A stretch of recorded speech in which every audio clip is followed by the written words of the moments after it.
It all started with a massacre. In the early hours of November 13th, 1974, Ronald DeFeo Jr. entered his family home, grabbed a rifle, and brutally murdered his parents and siblings while they slept. 6 bodies, deadly silence. When he was arrested, Ronald claimed that voices inside the house had forced him to do it. The house at 112 Ocean Avenue had been vacant for a year. Then the Lutz family moved in, and the real nightmare began.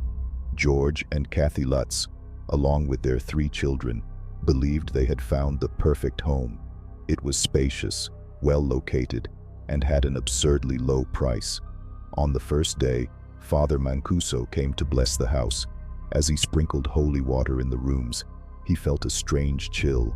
As he entered the room where the DeFeo brothers had been killed, he heard a deep, cold voice whisper, "Get out of here." The priest said nothing to the family, but he fled without looking back. From then on, things began to get worse. In the second week, George began to wake up every night at exactly 3:15 a.m., the time the murders happened. He could feel something watching him. The doors slammed on their own. The pipes vibrated, emitting a sound like muffled screams. Dark spots appeared on the floor without explanation. And then came the worst. The flies. Even in winter, swarms of flies invaded the rooms on the second floor. Kathy cleaned them. They came back. One day, when she tried to kill them with a rag, she heard the same voice whisper behind her, "Get out of here." She turned around, and no one was there. In the third week, George realized that the house was changing him. He began to isolate himself, not eating, obsessing over the fireplace. He was always cold, even when the heater was on. Kathy would wake up with bruises all over her body.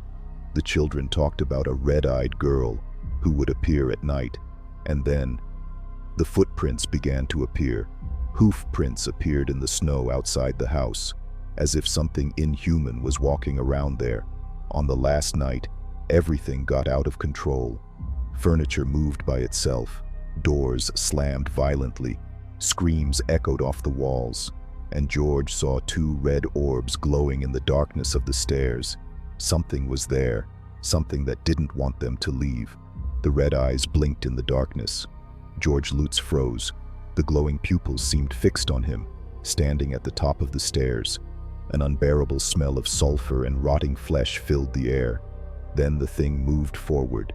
George stumbled backward, feeling the heat of the fireplace behind him. Kathy screamed from upstairs, calling his name. The lights in the house began to flicker. The clock read 3:15 in the morning. It was always this time. The children began to scream. George ran to their room, his heart hammering in his chest. The windows were open, the cold wind blowing hard. But that wasn't what made him shiver. It was what stood in the corner of the room. A shadow too big to be human. Tall, hunched over with wide black hooves. Its eyes glowed in the darkness, and it laughed. The whole house shook. Kathy tried to grab her children and run to the front door, but it wouldn't open. None of the doors would open. None of the windows would break. They were trapped. George tried to kick the door, but felt something grab him. Invisible hands pulled him back, throwing him to the floor. He felt cold fingers wrap around his throat. The air began to run out. Kathy screamed. Furniture began to float around the room. The children cried as the walls bled. George used all his strength to stand up. He picked up a crucifix and began to pray out loud. "Our Father who art in heaven." The voices inside the house screamed in rage. The windows shattered at the same time. The front door flew open. And for a second, the world went silent. The thing was no longer there. The house let them go. George and Kathy fled that morning. They left everything behind. They never returned. A few weeks later, Ed and Lorraine Warren visited the house. Lorraine went upstairs, closed her eyes, and screamed. What she saw was described years later. It was pure evil, a demon from another world. He's still there. The case became one of the most famous in paranormal history. But the house? It's still there. And they say that if you walk down Ocean Avenue at 3:15 in the morning, you might see 2 red eyes watching you from the window. waiting for someone new to come in. It all started with a knock on the wall. Then came another, louder, until one night, the Hodgson family woke up to a loud bang.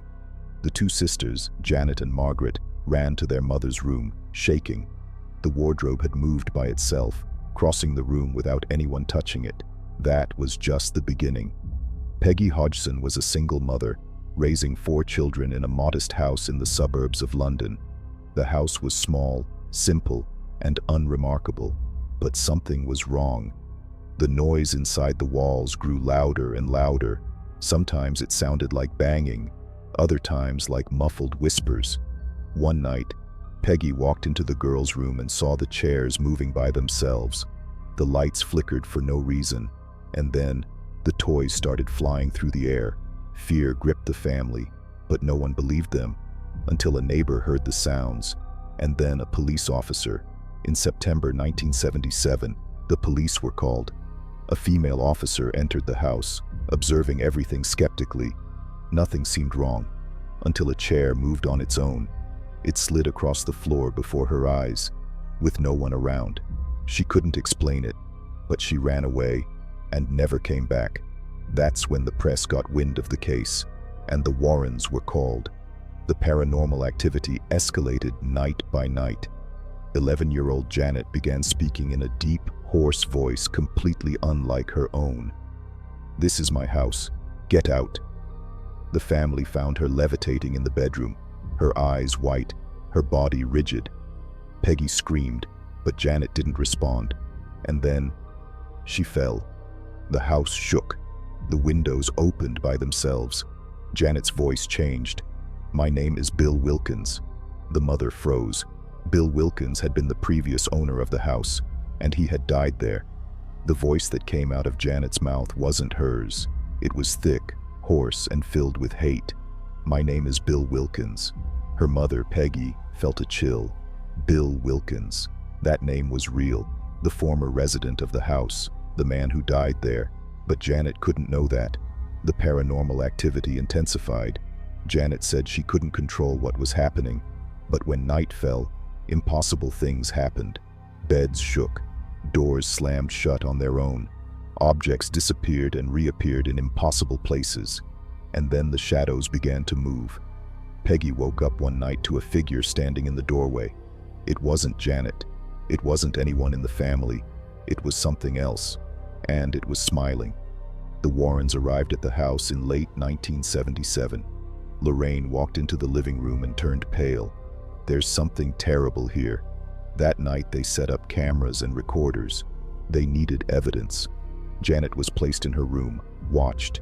Everything was silent, until a sound echoed through the house, a hoarse laugh. The cameras shook. A chair flew against the wall. And then Janet disappeared. They found her downstairs. Levitation. She didn't know how she got there. She didn't remember anything. But in the back of the room, a recorder recorded one last sentence. "This is my house." It was Bill Wilkins' voice, but Bill had been dead for years. After the Warrens' investigation, the phenomena began to diminish. Janet grew up and claimed that she didn't remember most of the things that happened. But one thing was certain. The Enfield poltergeist was real, and evil still lurked in that house.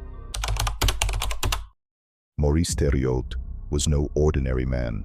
Ever since he was a child, he said he felt something inside him, something that made him act without control, something that whispered words in his mind that he didn't understand. His father, a cruel man, didn't believe in any of this. He would lock the boy in the dark barn for hours, sometimes days. That's when Maurice began to change, and that's when the devil entered. Decades later, Maurice was a strong man, a simple farmer. But inside him, there was something broken. His wife noticed strange things. Sometimes he seemed absent, distant. Other times, he spoke words in Latin, even though he had never learned the language. Then came the episodes of violence. His face would change, his voice deeper, his eyes black. And then, the blood began to appear. First, drops running down his hands, then cuts appearing on his skin without explanation. He said he felt no pain, but the worst part was yet to come. One night, Maurice felt an unbearable heat. His skin burned, as if something was trying to escape from inside him. He ran to the bathroom mirror and saw another face above his, a dark, distorted face, smiling. The eyes were not human. His wife came into the bathroom and screamed. Behind Maurice, the reflection was laughing, but Maurice did not move. He just looked at his wife and said, in a voice that was not his own, "It's time." She fled the house, and that same night, Ed and Lorraine Warren received a phone call. Maurice Thériault needed an exorcism, and maybe it was already too late. The voice on the phone was urgent. There was something inside Maurice. Ed and Lorraine Warren arrived at the farmhouse the next morning. The air was heavy. The smell of sulfur permeated the house. Lorraine, a sensitive, felt a presence immediately. "There's something here," she whispered. "Something that won't leave." Maurice was in the kitchen, sitting, pale, sweating cold. "He's not my husband anymore," his wife whispered. He's not him." Ed opened the Bible. The moment he began to pray, Maurice laughed, but it wasn't his laugh. It was a grotesque voice, layered over his own. Two voices coming from the same mouth. "He's mine." The room went dark. The windows creaked by themselves. Maurice's body stiffened. His eyes rolled back, leaving only the whites visible. "I am Lucifer." The voice didn't come from his mouth. It came from the walls. The exorcism began.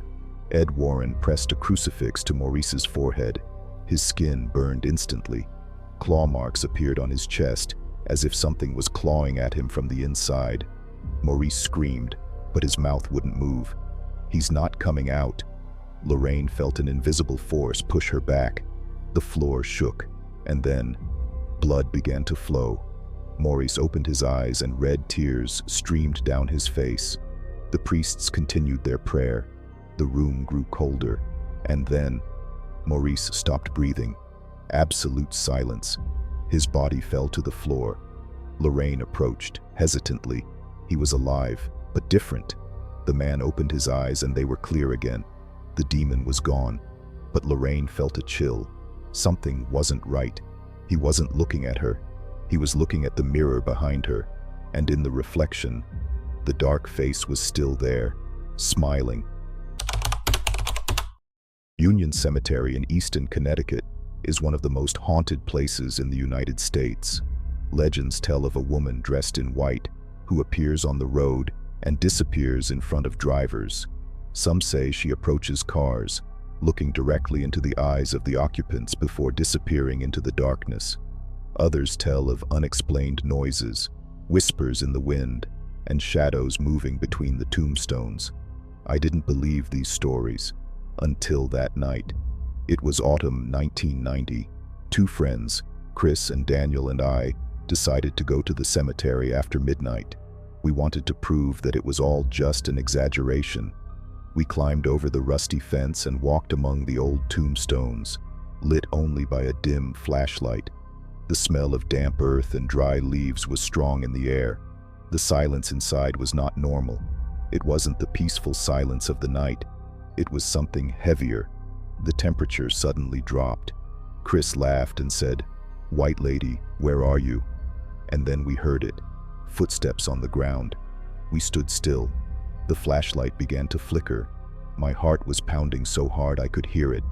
There was no one but us. But the footsteps kept going, and they were getting closer.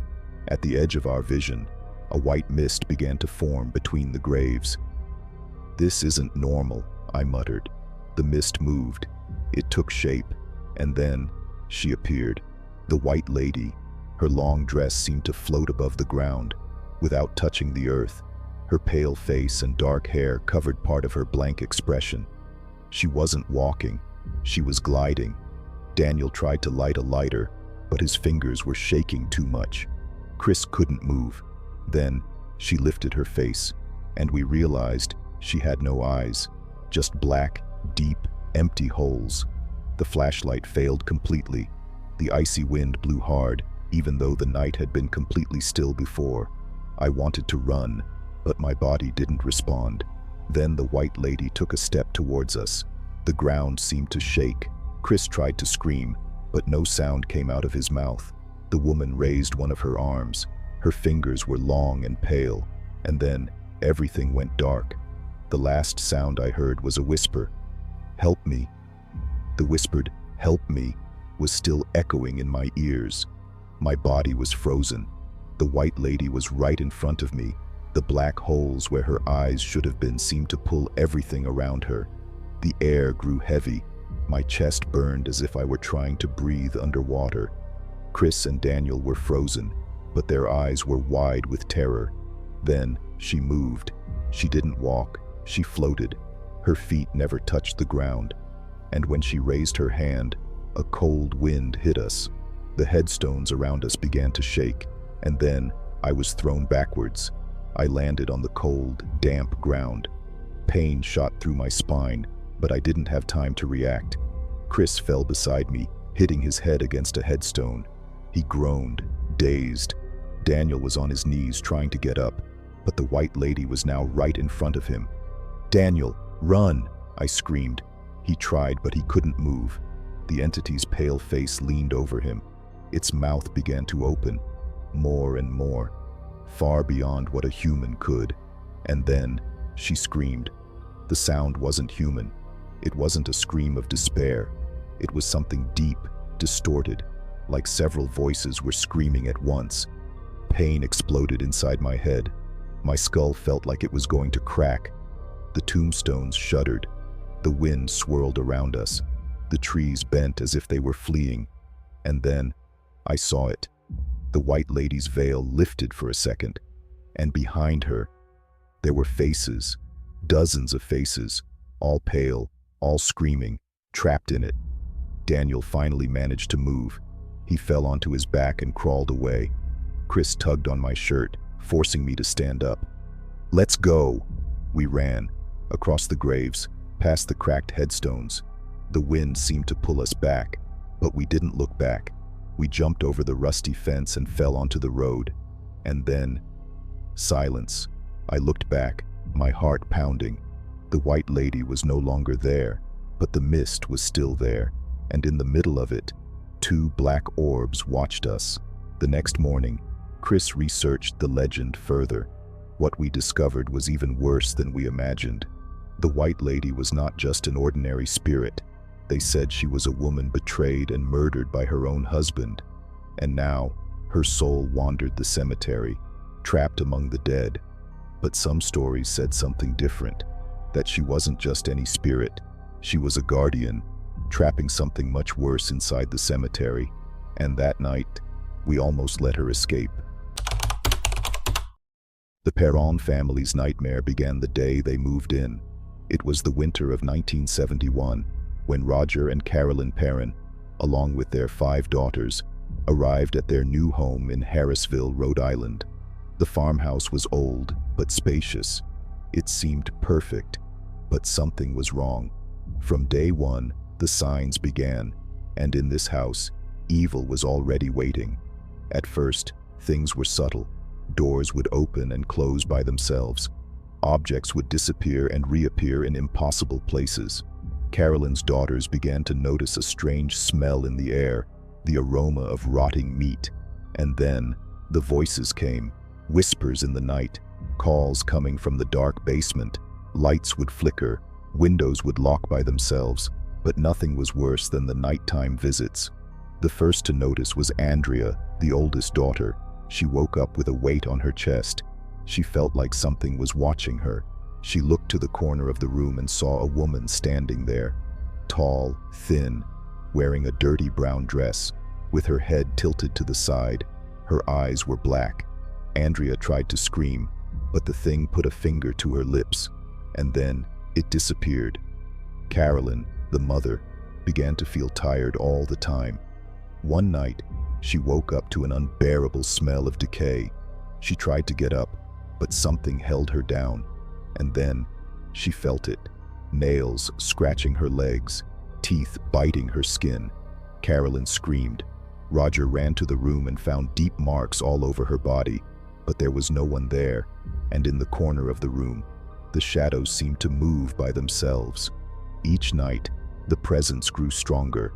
The daughters woke up with bruises all over their bodies. The smell of death permeated the walls. And one night, Carolyn heard a name, a faint whisper, echoing through the dark hallway. Bathsheba, the name of a woman who had lived in that house over 100 years ago, a woman accused of witchcraft and sacrifice, and who now wanted her home back. The house no longer belonged to the parent family. It belonged to Bathsheba. Carolyn felt it every night. Something was eating her up.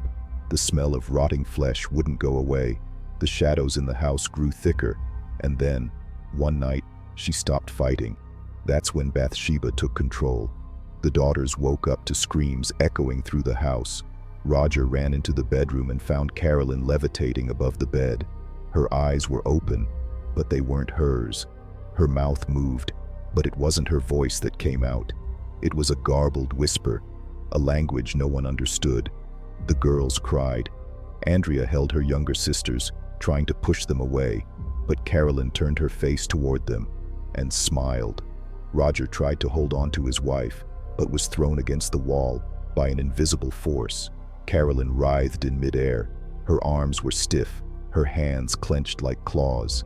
Then she fell to the floor. For a moment, silence reigned. Then she opened her eyes again. "She's inside me," she whispered, and passed out. The next morning, Roger had no choice. He called the only people who could help them, Ed and Lorraine Warren. When Lorraine walked into the house, she felt an immediate chill. "There's something very powerful here," she whispered. "Something that won't go away." She walked up the stairs, her eyes fixed on the dark hallway. Then she stopped.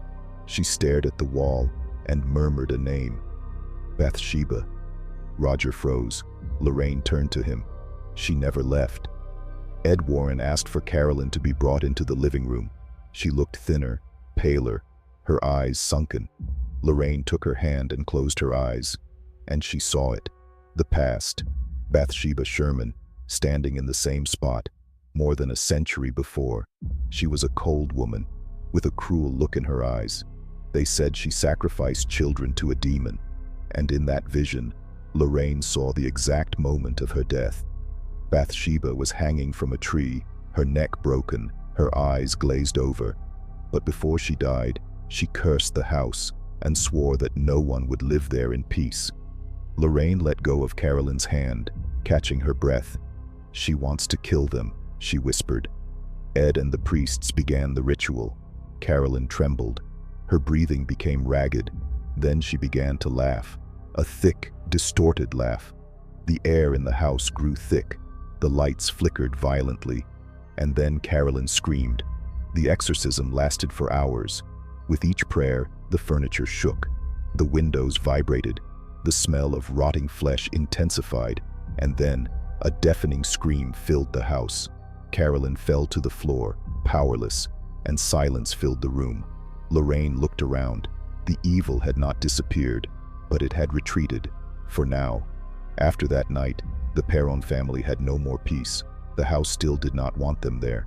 A year later, they were gone forever, but they say that if anyone passes by the farm, they will see a shadow in the window, watching, waiting, because Bathsheba is still there.